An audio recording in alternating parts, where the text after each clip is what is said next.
What this is about is your ability to be authentic. There's you, and there's you sort of behind the frame of your gallery. And that authenticity is in high demand. So there are all these channels you can be working in. And you need to be thinking about your channels versus your content. Your channels are things like email, your blog, Facebook, or other social media channels.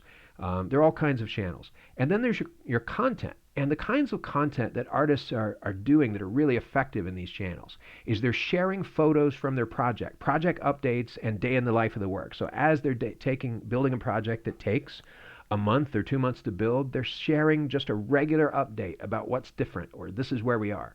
Unique perspectives, like that person standing in the middle of their work, showing what it looks like on the inside. Non-commercial angles that aren't used for marketing, but man, do they drive some fascination. This is what moves collectors, is they're interested in those little fine points that aren't marketing points that galleries are interested in.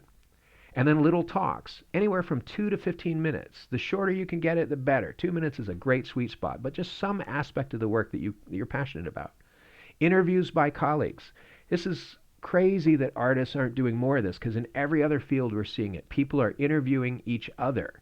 So two artists get together and say, hey, we both need to work on this. You know we do. You want to be study buddies? Here's what I'm going to do. I'm going to interview you once a week for 2 minutes. You're going to interview me once a week for 2 minutes. You hold the iPhone and ask me a question, and I'll just riff on it. And if I get lost, ask me a punchier question. Like, I don't really believe you, Vanessa Diaz. What you're saying sounds like nonsense. Hit me with it again. And then Vanessa Diaz spits it out. I'm like, that's the soundbite we want. And the broader resume. Community activities you're doing beyond the show. I'm betting that your whole life is not just make some art, go to the gallery, make some art, go to the gallery. Some of you are teachers. Some of you are doing charity events.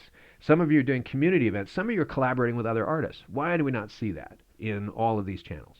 So the world is hungry for you and for what you're doing. That's really important.